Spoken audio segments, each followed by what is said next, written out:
Hello साथियों, ITI online classes के YouTube channel पर आपका हार्दिक स्वागत है। अभी की इस वीडियो में हम देखेंगे जो फर्स्ट ईयर का इलेक्ट्रीशियन ट्रेड का ओरिजिनल क्वेश्चन पेपर है जो कि आपको सीबीटी एग्जाम में पूछा गया था, उसका सलूशन। देखिए, ये क्वेश्चन पेपर आपके पूरे यूट्यूब पर कहीं नहीं मिलेगा।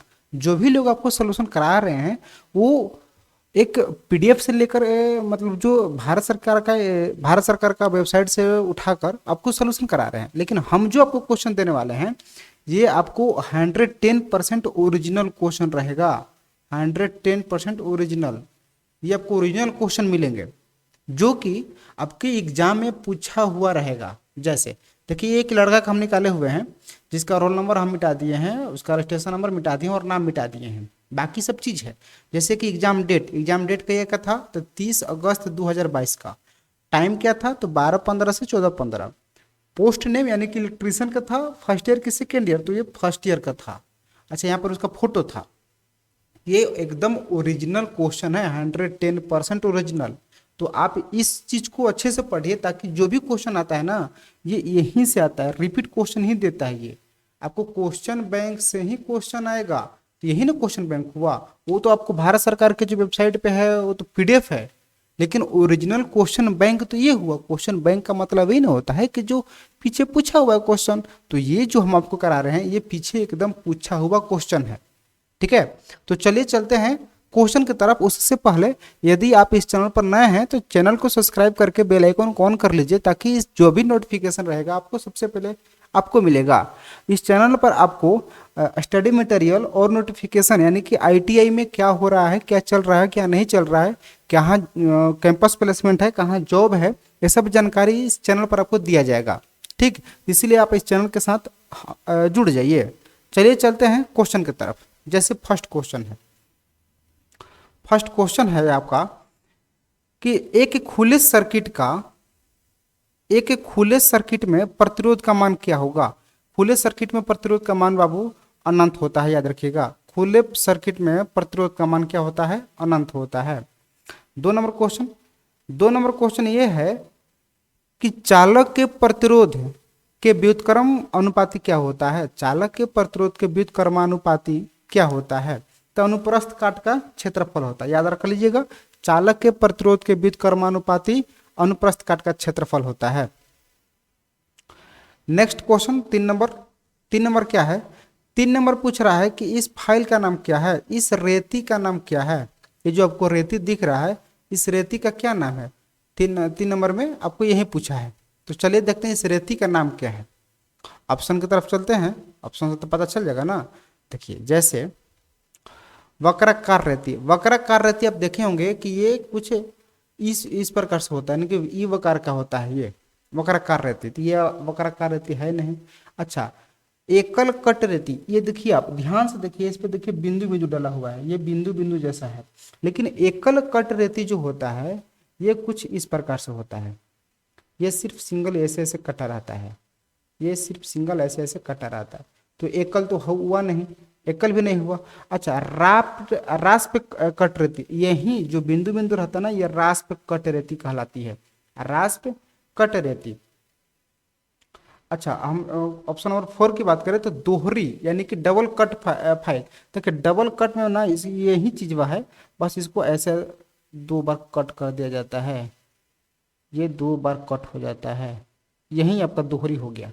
यानी कि जब 2 बार क्रॉस रहेगा ये दोहरी, और सिर्फ सिंगल सिंगल रहेगा तो ये एकल। ये आपका था राइट आंसर, यानी कि रास पे कट रहती। नेक्स्ट क्वेश्चन, अगला क्वेश्चन क्या है कि व्हीकल, नेक्स्ट क्वेश्चन, अच्छा 4 नंबर ऊपर चला गया। हाँ, व्हीकल की बॉडी की मरम्मत के लिए किस सोल्डरिंग का प्रयोग किया जाता है। अगर आप गाड़ी की वेल्डिंग कर रहे हैं तो उसके लिए आप किस सोल्डरिंग का प्रयोग करिएगा। क्या आप सोल्डर लेके वहां से वेल्डिंग कर लीजिएगा। जैसे मान के चलिए कि किसी गाड़ी का कोई पार्ट टूटा हुआ है और आपको वहां पर सोल्डरिंग करना है या वेल्डिंग करना है, तो आप कैसे करिएगा, किस इक्विपमेंट से। क्या डीप सोल्डरिंग से करिएगा, क्या डीप सोल्डरिंग से कीजिएगा। डीप सोल्डरिंग वैसा सोल्डरिंग होता है जिससे सबसे छोटी से छोटे यानी कि सूक्ष्म चीजें इससे सोल्डरिंग किया जाता है।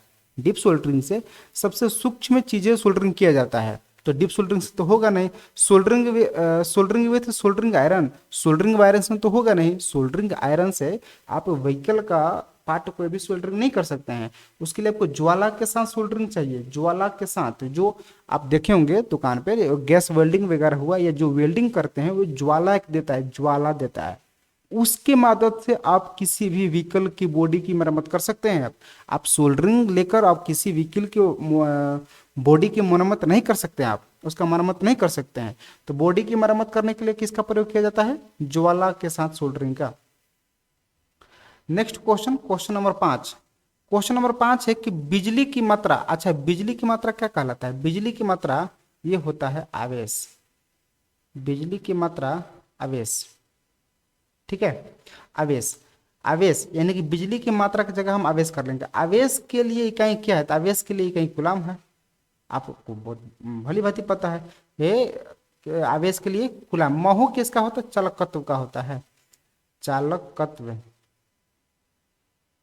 चालकत्व के लिए होता है महो, ठीक है। महो होता है चालकत्व के लिए। नेक्स्ट क्वेश्चन, अगला क्वेश्चन क्या है? 5 नंबर, 6 नंबर।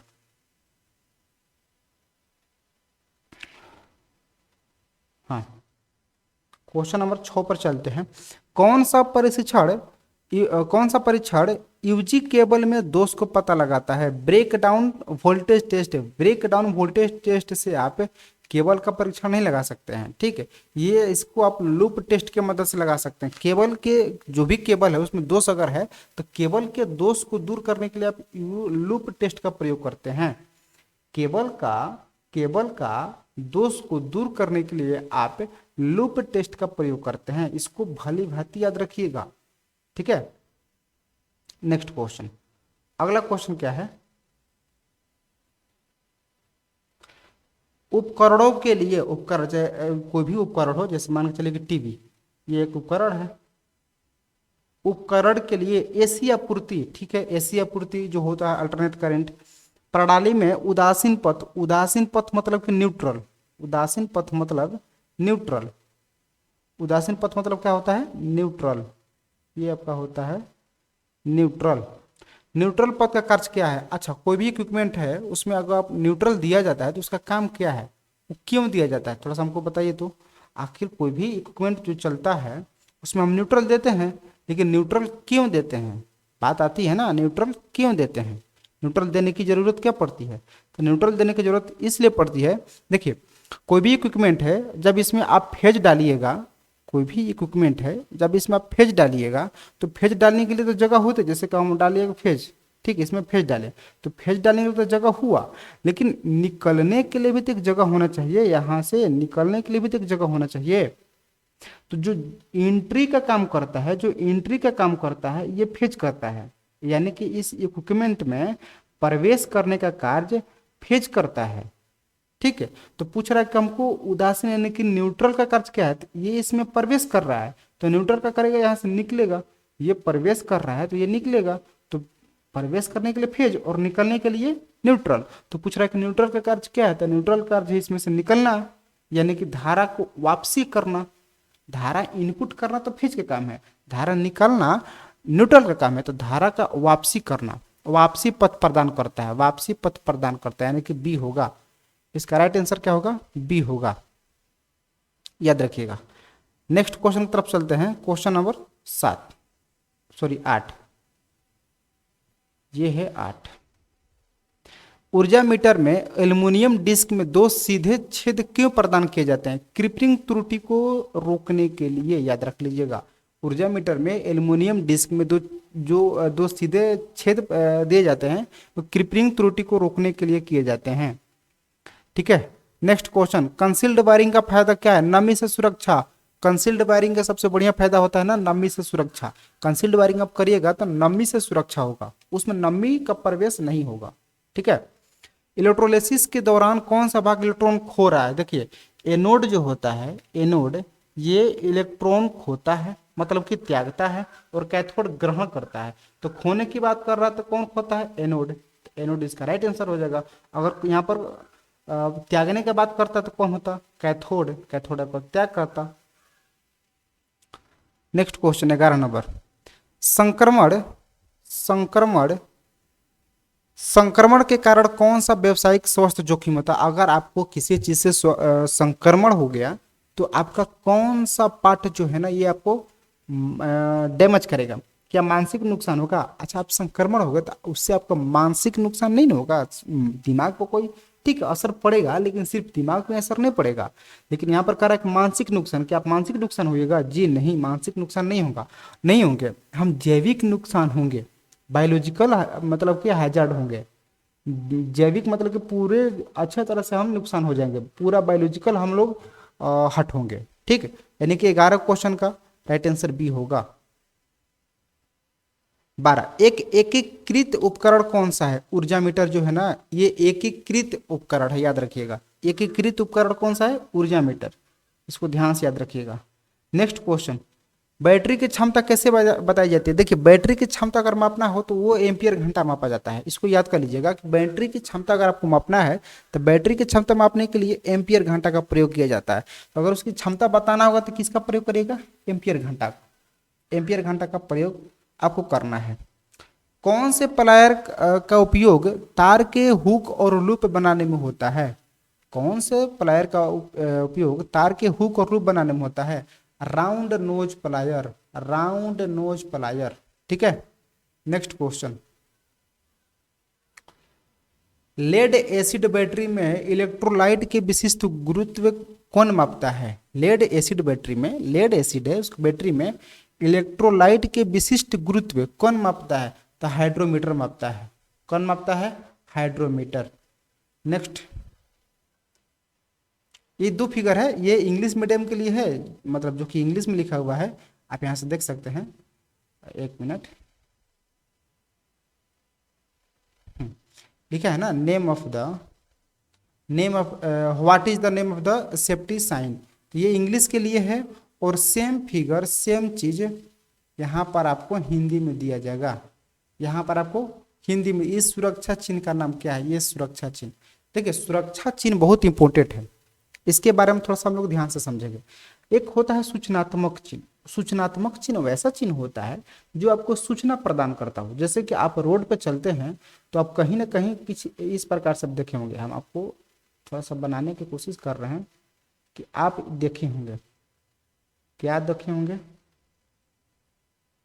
एक मिनट,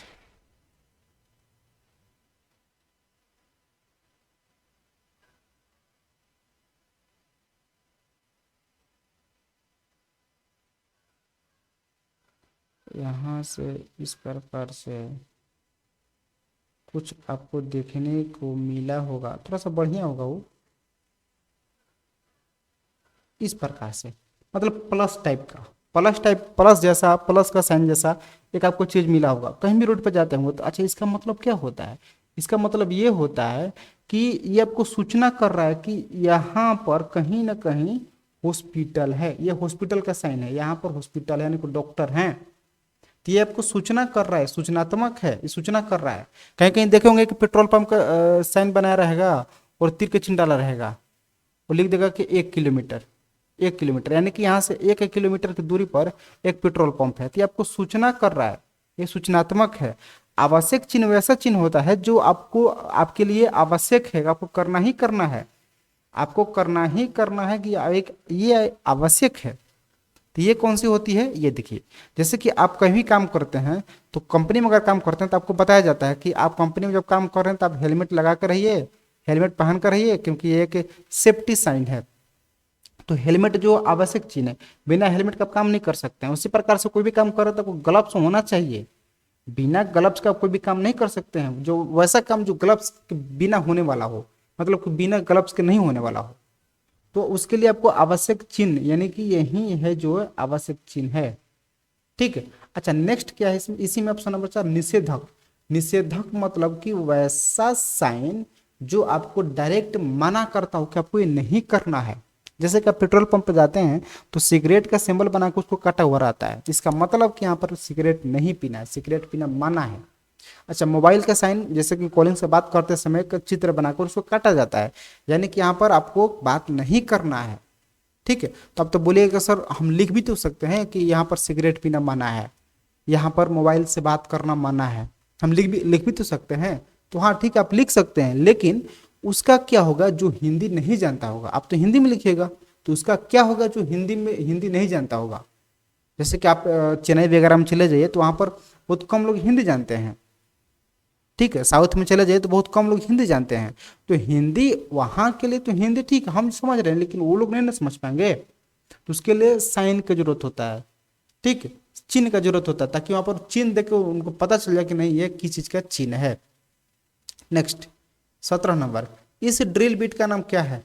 इस ड्रिल बीट का नाम आप बताइए तो, इसका नाम क्या है? एक मिनट।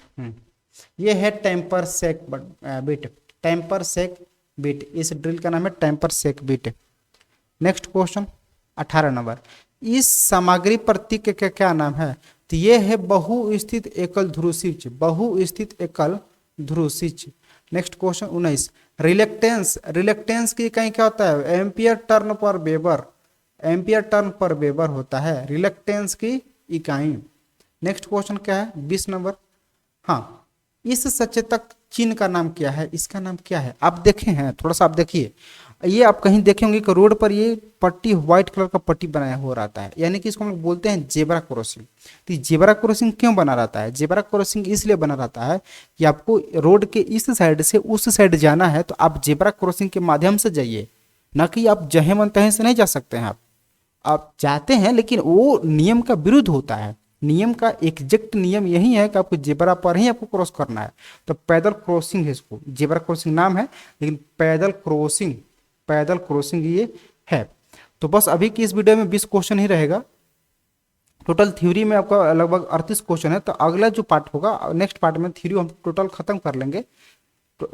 फिर उसके बाद हम लेंगे एम्प्लीबिलिटी स्किल, फिर लेंगे हम लोग एम्प्लीबिलिटी स्किल। टोटल आपको 75 क्वेश्चन मिलेंगे, 75 क्वेश्चन मिलेंगे। 75 क्वेश्चन को हम लोग भली भांति से सॉल्व करेंगे, ठीक है। तो बस अभी की इस वीडियो में इतना ही। अगर आप चैनल पर नए हैं तो चैनल को सब्सक्राइब जरूर करिएगा और अपने दोस्तों के पास शेयर जरूर करिएगा, ताकि उसको एक अच्छा, एक बेहतरीन कंटेंट मिल पाए, ठीक है। तो बस आज के लिए इतना ही। जय हिंद।